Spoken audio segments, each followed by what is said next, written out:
السلام عليكم ومرحبا بكم في قناة أمودو.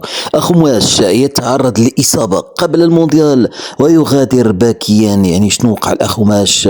ولكن قبل ما نبداو التفاصيل نبداو دائما بعطر الكلام، وهو الصلاة والسلام على سيدنا محمد صلى الله عليه وسلم.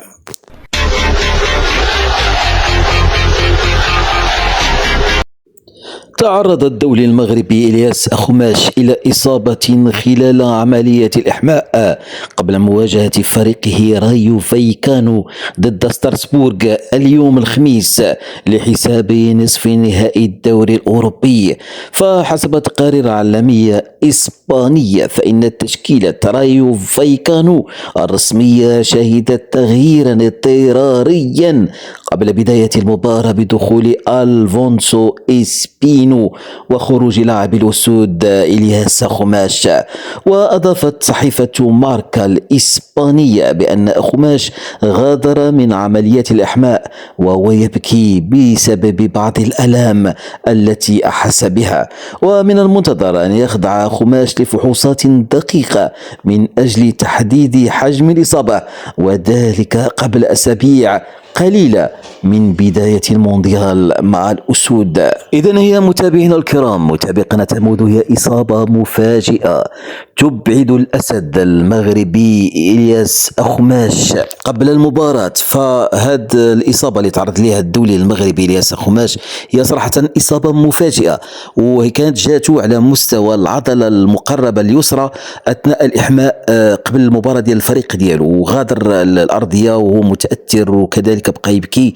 فإصابة ما تشكلش ضربة موجعة فقط للفريق ديالو فايكانو، ولكن إصابة تثير أيضا القلق حول جاهزيته للمشاركة مع المنتخب الوطني المغربي في المونديال، وخصوصا أن وهبي فاش دار ندوة الصحفية ديالو أكد بزاف على الجاهزية الصحية والبدنية ديال اللاعبين الذي سيقوموا باستدعائهم.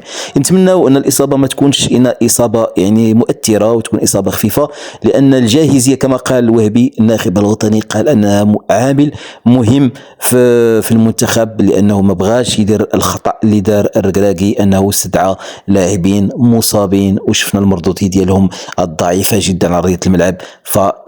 فوهبي لن يكرر الخطأ ديال السلف ديالو السابق ركراكي. فمعيار الجاهزية معيار يعني الجاهزية، خصوصا الجاهزية البدنية والصحية والنفسية، هي عوامل مهمة لأي لاعب باش يعطي أقصى ما عنده في المردود ديالو التقني على المستطيل الأخضر.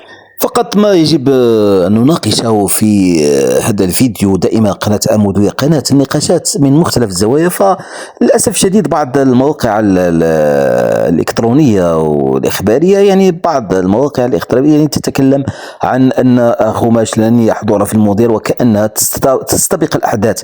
فهناك طاقم طبي في فايكانو اللي غيديروا شخصوا الإصابة. يعني صراحة بعض المواقع يعني تعطي أخبار فقط من أجل البحث عن المشاهدات.